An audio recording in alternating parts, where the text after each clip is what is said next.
இன்றே டவுன்லோட் செய்து உங்கள் ஃபேவரட் ஷோக்களை என்ஜாய் பண்ணுங்க. நீங்க ராஜா பணம் எடுத்தத பாத்தீங்களா? பார்க்காமலே அவர் தான் எடுத்தாருன்னு எப்படி உறுதியா சொல்ல முடியும்?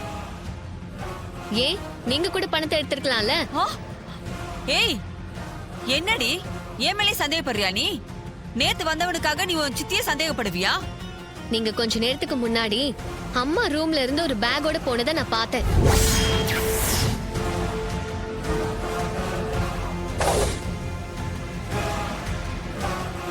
அந்த பேக்ல என்ன இருந்துச்சுன்னு சொல்லுங்க. பேக்க கொண்டு போனாங்களா?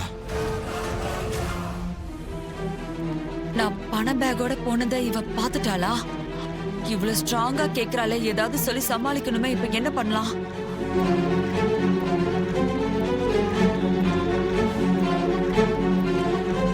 சின்னத்த, என்ன யோசிச்சுக்கிட்டு இருக்கீங்க? ரேவதி கேக்குறாளா? பதில் சொல்லுங்க. அந்த பேக்ல நான் பழைய துணிகளை தான் எடுத்துட்டு போனேன். அத அனாதைகளுக்கு குடுக்கறதுக்காக எடுத்துட்டு போனேன். எனக்கு என்னமோ அந்த பேக்ல பணம் இருந்திருக்கும்னு நினைக்கிறேன். ரேவதி, இது கொஞ்சம் கூட சரியில்லை. நீ எப்பவும் சரியா நடந்துக்கிறவன்னு நினைச்சிட்டு இருக்க. ஆனா இன்னைக்கு உன் டிரைவர் புருஷனுக்காக என்னைய சந்தேகப்படுறது கொஞ்சம் கூட சரியில்லை. நீங்க ராஜா மேல சந்தேகப்படலாம், நான் உங்க மேல சந்தேகப்படக்கூடாதா?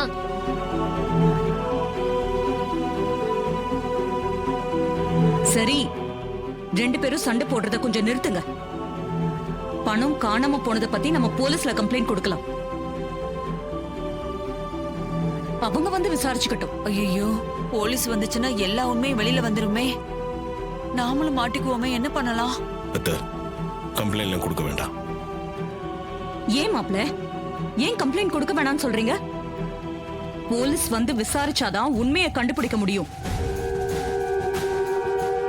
என்ன சகல, காணாம போனது 1000 2000மா? 50 லட்சம்யா?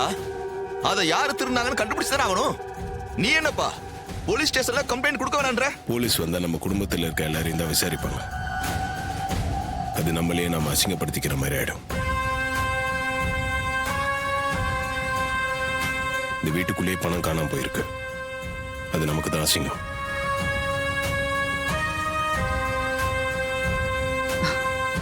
சரி, இப்ப என்ன பண்ணலாம் நீங்களே சொல்லுங்க. இந்த விஷயத்தை என்கிட்ட விடுங்க. பணத்தை யார் எடுத்தாங்க நான் கண்டுபிடிக்கிறேன்.